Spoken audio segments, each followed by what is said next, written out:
Alright, yo guys, what's going on? Malachi here, welcome back to another video. As you can see, today we are on Infinite Warfare. Granted, I have tried multiple times throughout the day, and I cannot find a lobby. So, with that being said, I am just gonna play bots. As you can tell by the title of the video, being underrated, I was thinking about it, and the more I was playing this, I was just kind of like, this kind of is an underrated game, I feel like, because nowadays, especially, you don't really hear people talk about it or give it that much praise. I feel like people are just kind of like, meh, whatever with it, which is sad because I personally really enjoyed it, but I also loved Black Ops 3. I think that was my most played Call of Duty 100%. I had like 800 hours in that game. It was crazy. But it's just really sad because I don't think that by any means this is a bad game. But I know a lot of people don't like the whole jetpacks and exo stuff, and that's fine. I really like it. I think it's fun. It adds an extra element that I really enjoy playing with. But I don't understand, like, I've seen people go back to the older CODs and everything, and I just feel like this one doesn't get that much love. Like, people will go back to Ghosts or World War II, and dude, World War II is great. I also really enjoy that game. This is like a hidden gem, I feel like. 'Cause even when it was popular and at its peak and everything, I feel like it felt like it kind of went unnoticed in a lot of ways, and I know that this one will go down in infamy being the fucking like most disliked Call of Duty video like ever. It has like I think 4 million dislikes or some shit. But I feel like so many people were just so harsh on this game when like the sniping was a lot of fun. Like I'm using the Widowmaker right now, which I'm pretty unfamiliar with this gun. I use the longbow a lot more than anything. Feels and everything, but god damn, it's so slow, man. The scope in time, the reload time, everything, it's just incredibly slow. And it does like they do have this weird tendency almost to like not always go straight, like the bullets don't, which I don't quite understand it. I got into one lobby earlier and it had like 4 people in. I guess that tells you really all you need to know about the state of the game. I could probably hop on to any of the other Call of Duties and still be able to play a game at the very least, but not this one. Just, I don't think that it deserves the hate it gets. It's not the best by any means, no, but it also is by far not the worst. Like, let's get that straight. I think it just came out at a really weird time because we had Advanced Warfare and Black Ops 3 and then this in such a short amount of time, and I think people just kind of got burnt out on it. And then you had like Titanfall coming out and stuff, and like Titanfall 2 and all that. So I think people were just kind of burnt out on the whole like jetpacks and all the fancy movement and shit. And I mean, it was a pretty big skill gap too for a lot of people. I mean, if you didn't get good at it, then you kind of fell behind, which I understand. Nobody wants to be bad at anything, especially when you've been playing it for fucking years at this point. People are gonna get upset if they've been playing COD for 7 years and then the new one comes out and they're not good at it. It's just insane. I felt like they had a good selection of guns, and again, I love the sniping on here. It feels incredible. The hit detection is super crisp, and I think it's pretty fair. See, little moments like that though, where I'll be aimed at the person, and yet it's like my bullet just curves for some weird reason. I don't entirely know what's up with that. I forgot how strong that shit was. You used to pop that shit on the hard point or like on B, and it would, dude, it would go crazy. But yeah, man, I mean, I felt like the guns were great. The TTK is pretty fast. I can't lie there. And take this with an absolute grain of salt, and it's probably gonna show from my gameplay. But I was not the biggest zombie player. I mean, I played a lot of Black Ops 1 zombies and a little bit of Black Ops 2. Once it started to get super complex and you had to do all this crazy shit, I pretty much lost interest. I was down for more of the old school style of just survive as long as you can, not having to like, again, just do all this crazy shit. I played Black Ops 3 a lot too, but I played with friends, and my friends absolutely carried the fuck out of me because I didn't know what I was doing. However, this one, I was actually able to play a fair amount by myself and kind of understand what was going on and just act like have an idea of what the fuck I'm supposed to do. And I appreciated that. Okay, yo, I'm sorry. I don't know what happened. My controller, like, it didn't die. I don't even know if it disconnected. I don't know what happened. It literally just stopped working. I know there was a system update today. I don't think there was a controller update. Maybe the system update fucked with it. I don't know. That was so weird. I'm playing wireless right now, but none of the lights turned off, and I could still press the home button. Like, that worked, and everything popped up. But I couldn't move. Yeah, I don't know.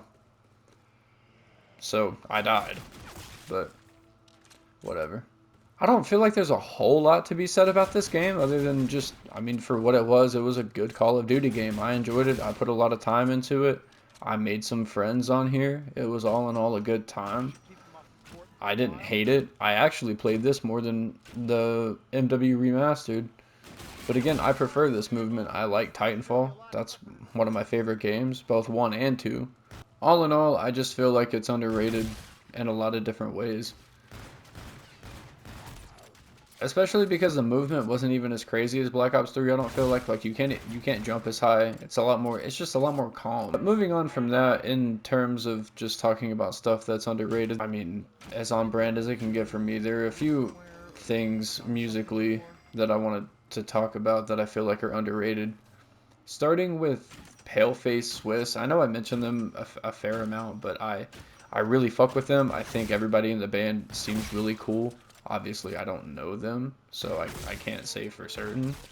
But they all seem super chill, especially the vocalist, Zelly. I think his name's Mark. But they did a one take of their newest single, Let Me Sleep, which I talked about the other day. And stuff like that I think is just super cool, and I wish that more people would do that. I like seeing that kind of stuff of people just like hopping in the booth and, you know, showing off a new song and them doing it one take, no, you know, no cuts or anything like that. Just them purely going in and showing off their talent and what they can do. Not to mention, I just think them as a whole, like the band as a whole, are just super underrated. I know that their music videos and stuff get a lot of views, but their actual channel itself, as far as subs go, isn't quite what I would like want it to be for them, you know, especially with their talent and everything. I just feel like they deserve more recognition and more plays and more bookings at festivals, honestly. Like Lorna Shore's popping off, and I know it's not the same genre. If they can make it to this level, I feel like Paleface can too. I don't know if y'all are into Arctic Monkeys at all, but I know it's not super underrated within the actual fan base itself, but I feel like as far as like casual listeners go, it deserves more recognition. Like if y'all like Arctic Monkeys and you don't listen to Humbug or haven't heard it for whatever reason, I genuinely think that y'all need to listen to it. I think it's a wonderful album front to back. It's darker than their usual stuff, but I have no problem with that. Darker more so in terms of instruments.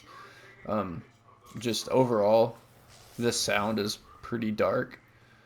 But I think, as always, Alex fucking shines as a lyricist. I think the standouts on Humbug for me are like Crying Lightning, Cornerstone, Jeweler's Hands,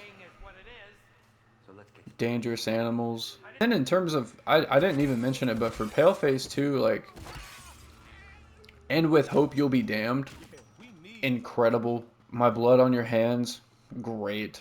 Rivers of Sorrow, dude, I'll be getting a little emotional to that song. I'm not even gonna lie. I love it. And that's off their newest album, Cursed. And then they've got a few others before that. My second favorite, well, I guess my first favorite from them would be Fear and Dagger, which it's over an hour. The Orphan is the first song from them I ever heard. One of my friends played it for me while we were at work. Dude, I was freaking out. He was like, "You want to hear something crazy vocally?" And I was like, "Yes, please." And he played that. And I genuinely thought he was going to tear his fucking vocal cords or some shit the way that he's screaming. It was pretty visceral, honestly. I don't know how popular it is. I'm not in like a bunch of groups or pages or anything for them, so I don't know. I don't know what's popular and what people tend to think is like, you know, bad or corny or whatever, but I really like this song. It's called My Grave / Lay With Me. And the first time I heard it, I honestly did not like it. I also went into it because it's towards the end of the album and I was like, man, this is just like, what am I fucking listening to right now? Because he like starts off kind of just talking and then he goes into like a rap and then towards the end is when it gets heavy, which is like why I started listening to them, because they're heavy. I think lyrically it's a great track, and sonically I think it's amazing. It's beautiful. Okay, so yeah, I kind of focused up there for a bit, and then I died. I was talking about Paleface and their album Fear and Dagger, and my standouts for that one have got to be, well, the title track itself, Fear and Dagger, The Orphan, one because I think it's a good song, but also just because it's the first song I ever heard by them, and y'all know how that shit goes. That first song you hear that gets you into their music is always gonna have like a special place in your heart. There's one called Suppressing Times. No Room Left in Hell. That song is really fucking good. Judgment Day is great. And if y'all have listened to Cursed, then y'all know that they took parts of Judgment Day and turned it into the latter half of the song Enough, which I thought was pretty cool. When I first heard it, I was like, this is pretty sick. I like that they did that. I always enjoy little callbacks like that in songs and stuff. Nailed to the Tooth is also really damn good, and so is Death Touch. That's all one word. I don't think I've heard a song by them I didn't really like. Obviously, I've got some that I prefer over others, but I still don't think that there's any of them that just like straight up suck. I don't remember if I said it or not, but I finally platinum Kazan like I think a few weeks ago at this point. And I'm still steadily playing Chronos every now and again. Like I played for a little bit today.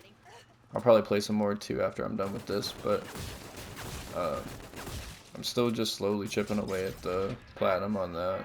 That game is so much fun. I'm glad that I bought it. It's the newest game I've played in a long time. Another thing that I feel like is relatively underrated, at least from what I have seen, or, well, haven't really seen much of, and that's people talking about Macadelic. But again, I'm not super active in circles and stuff, so like I don't really know what the popular consensus is. I'm not sure if this is like a crazy fucking take and it's actually like really popular and people love it or what, and it's actually like super respected. I have no idea, but I feel like it just flies under the radar because I don't see people talking about it, but that doesn't mean that just because I don't see people talking about it, it doesn't mean that people don't like it, you know?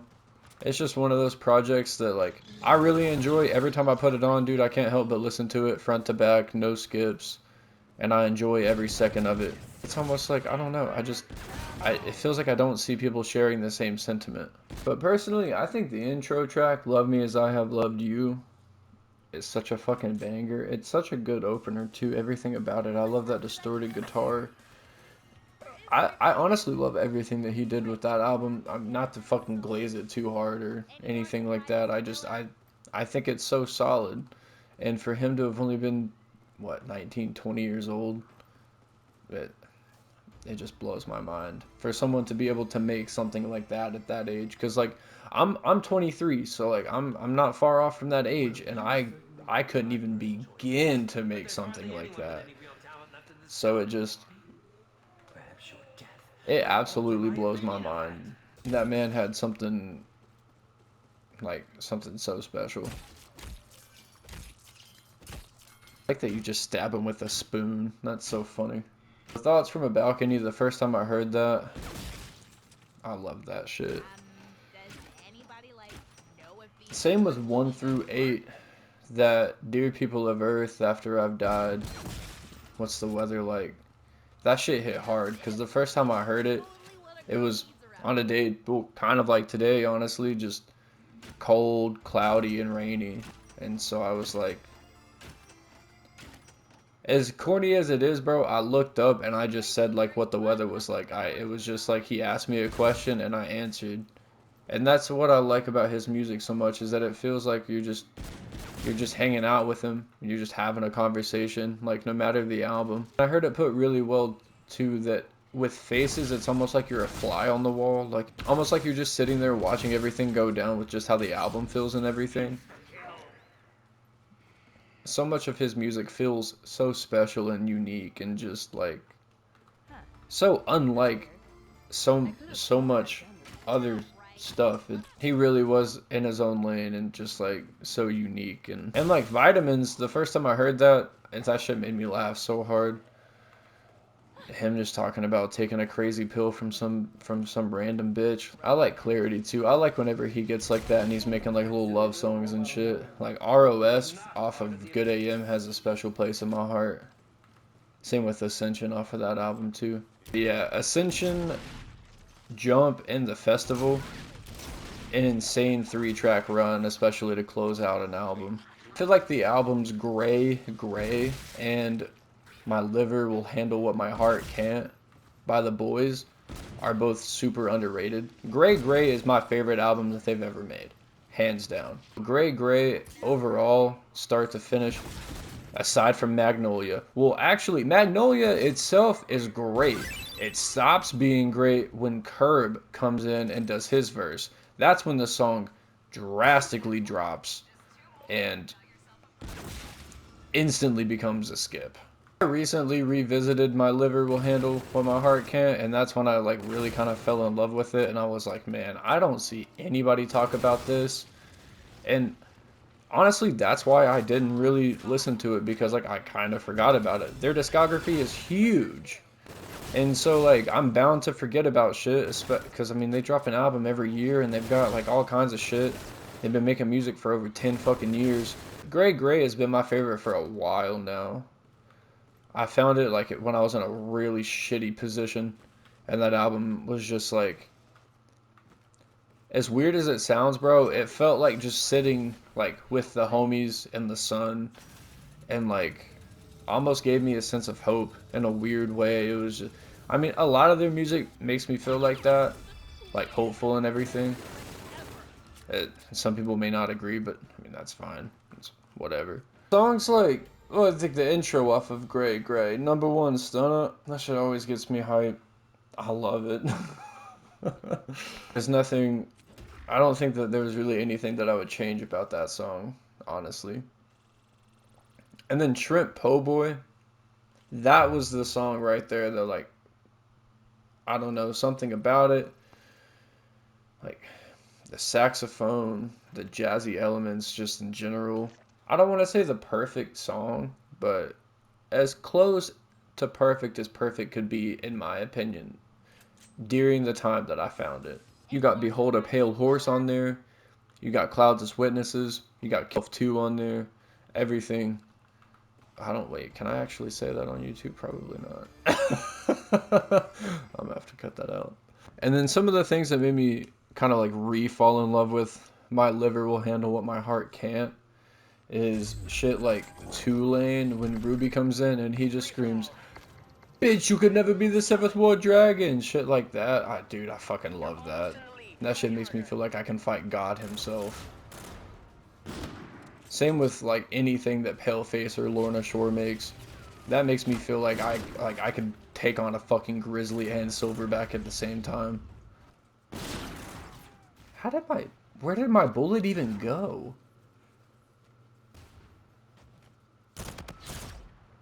I didn't even shoot on his screen? Hello? I honestly don't think there's a single skip on that album. Like, yeah, Tulane is a standout for me, but I genuinely don't think that there's a single bad song on that. And it's like, it's 29 minutes. There's what, 13 songs on there? They were really locked in for that album, I feel like. I don't know how many of y'all that watch this actually listen to their music or not, but like, I want y'all to, if y'all do, I want to hear what y'all think about this because like, when I'm at work, right, I've got this big ass speaker that I can play music through. It's, it says like creative on it or something, but if I play anything pre like 2018, everything about the music is louder. From Stop Staring forward, everything is substantially more quiet. And I find that really odd. It's like in the mixing and everything, they just tuned it down. And like, I'm not super fond of that because I like to turn that shit up and feel it in my soul. And it just genuinely doesn't hit the same. Because half the time I can't turn, like, I physically cannot turn my system up loud enough to match what the other stuff sounds like. But I want to know if that's just me, or if other people have noticed that too, or like have the same issue or whatever. Yeah, I'm gonna add this and then I'll end it here. Since we're talking about stuff I feel is underrated, I think the Yin Yang tapes as a whole are pretty underrated. I know I mentioned those the other day, but I think for me personally that they deserve a whole lot more recognition and just love as a whole. Because looking past the auto tune, looking past all that shit, the production on that is absolutely incredible. Their lyrics, absolutely incredible. The way that they deliver everything and just the way that everybody that is featured shows up on that. I don't want to say album because it's not really an album, it's just like four individual things, but I guess you can lump it into an album if you just really felt like it. I think that it's incredible, and it's just sad that people are so like quick to be like trash when they haven't, like, they didn't even really give it a chance. They maybe listened to the first or second song and then turned it off and were just like, no. They didn't like, they didn't sit with it. They didn't let it digest or anything. They just heard it, turned it off, and just immediately labeled it trash. And I feel like that's not really all that fair. But I mean, people are gonna have their opinions about it, and if you don't like the autotune stuff, then fair enough. I mean, I'm not super fond of it either. However, I guess I've heard it so much at this point that it doesn't really bother me. And I think in that style, at the very least, it fits. Doesn't sound bad or anything. I feel like it's relatively tasteful, I guess. I just want to thank y'all so much for all the love and support on the recent videos. Like, it truly does mean the world to me. I never anticipated getting that level of support pretty much ever, if I'm being completely honest with you. Like, I'm so appreciative. So, thank you from the bottom of my heart. And yeah, if y'all enjoyed, leave a like, comment down below what you thought, and yeah, subscribe for more. I'm gonna keep uploading as much as I possibly can, and yeah, until the next one, peace.